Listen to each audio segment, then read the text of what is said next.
मरियम के रास्ते में कैबिनेट भी रुकावट है। कैबिनेट ने कहा है कि उसको नहीं जाने देना। और बाकी अगर मरियम आ जाती है तो वह नून लीग की सियासत भी बदलती है। कौम को समझ आए कि ये लंदन वैसे ही नहीं बैठे हुए। हमारे साथ सिर्फ फजलुर रहमान नहीं है, अगर वो धरना देने आया तो धर लिया जाएगा। हमारी शौकन है महंगाई, इसके खिलाफ हम लड़ाई करेंगे। अगर हमने महंगाई को काबू नहीं किया तो लोग हमारे रिश्तेदार नहीं हैं।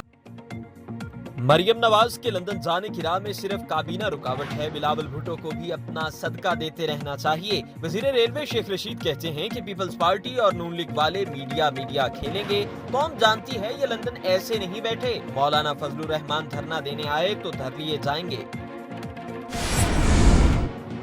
पाकिस्तान से मोहब्बत करने वाले West Indian cricketer Darren semi को एजाजी शहरियत देने का फैसला। पीसीबी के मुताबिक पेशावर ज़ल्मी के कप्तान डेरन सेमी को आला सिविलियन अवार्ड और एजाजी शहरियत 23 मार्च को दी जाएगी।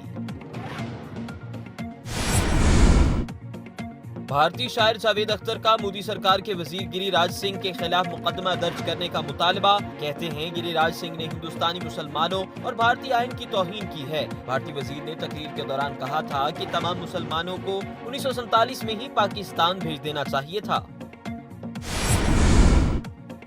मशहूर कॉमेडियन उमर शरीफ की बेटी हिना शरीफ का गैर कानूनी ट्रांसप्लांट। एफआईए ने मुलजिम राना फवाद का नाम ईसीएल में डाल दिया। एफआईए के डिप्टी डायरेक्टर सरफराज चौधरी की सरबराही में 3 टीमें भी तश्कील दे दी गई हैं। अगर आपने अभी तक हमारा चैनल सब्सक्राइब नहीं किया तो अभी सब्सक्राइब करें और बेल आइकॉन को क्लिक करके हमारी लेटेस्ट वीडियोस के बारे में अपडेट जानें।